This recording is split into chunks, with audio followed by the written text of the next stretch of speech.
Most people think that saving $10,000 is all about the money, but the money isn't the goal, it's the side effect. See, the real shift happens when you realize it's all about who you're becoming in the process before you even reach the $10,000. So today we're going to talk about the 10K shift pillars. So let's get to it. So the first pillar is the perspective shift. You go from chasing to becoming. Your mindset becomes, let's learn the next new step. Let's learn the next new thing. It's like meta learning. You learn one thing and then you research and you go down a rabbit hole till you learn more and more and more. And you gather all of these resources and all this learning and you take the opportunity to utilize that to become a better person. The way that you analyze situations, the way that you plan your schedule, the way that you plan to get step by step all of the different things that you are trying to receive out of everything you're trying to do. Your perspective shift.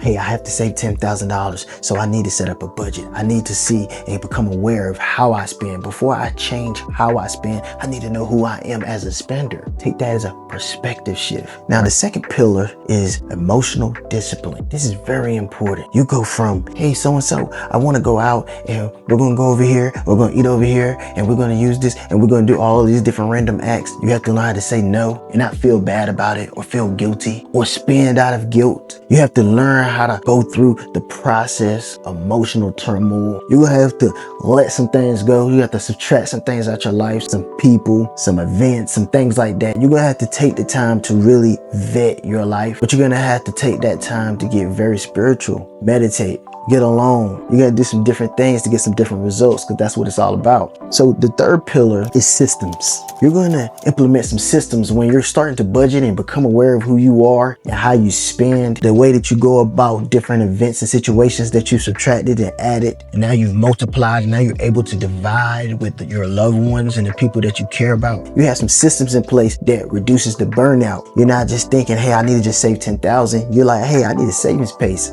So I need to know how much I'm saving per period, per week. You're going to be able to optimize some systems, look at some systems, troubleshoot some systems in your process. You're going to know, hey, I save at about $1,000 or $2,000 a month. I save $2,000 bi-weekly. All my bills are taken care of because I have a system that pays my bills on auto draft. You got financial guardrails that are protecting you on a daily. So now you're living guilt-free because you have a line item for fun and food. You have a line item that keeps you away from thinking, hey, am I overspending? But you set this money aside for guilt-free spending, your fun and food line item. And if you don't know what a line item is just an item on your financial statement that you pay for. Now, it could be a fixed line item like a fixed mortgage or rent payment or a car payment or some type of installment loan. Those are fixed prices, so you know what you're going to pay. Then you have the variables like the lighting, the water, your internet. It depends if it's metered, right? Because those are variable expenses. Those expenses change.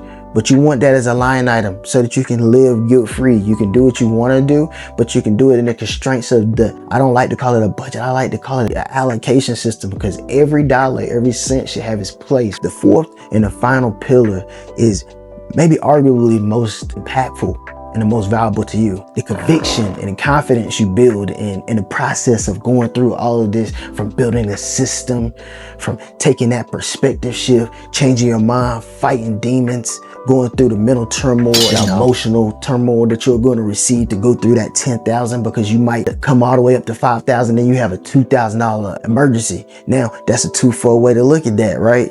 Hey, it's a blessing that I had the money available, but it's very disheartening when I have to let go of that money. But you have to flip that on the head, and you have to look at that as, hey, I have to persevere through this situation. I can pay the $2,000. I'm down to $3,000. Now I got $7,000 to go. The plans don't change. The way you go about it, your systematic approach that you have doesn't change.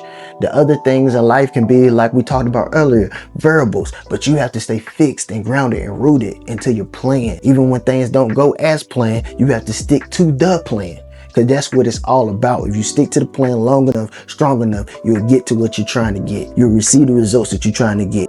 Impossible not to. Impossible. That conviction that you have because you did what you say you were going to do. You committed to a process, a goal. You hit the goal, you hit the target. Now you rinse and repeat. And you do it over and over again. Not for what it'll do for you, but what it will make of you. Who are you becoming in the process? That's the $10,000 shift. That's what $10,000 goals do. That's what $10,000 can do for you. It's not a lifestyle change. It's a mindset change. You shift. So with that being said, man, like, share, subscribe.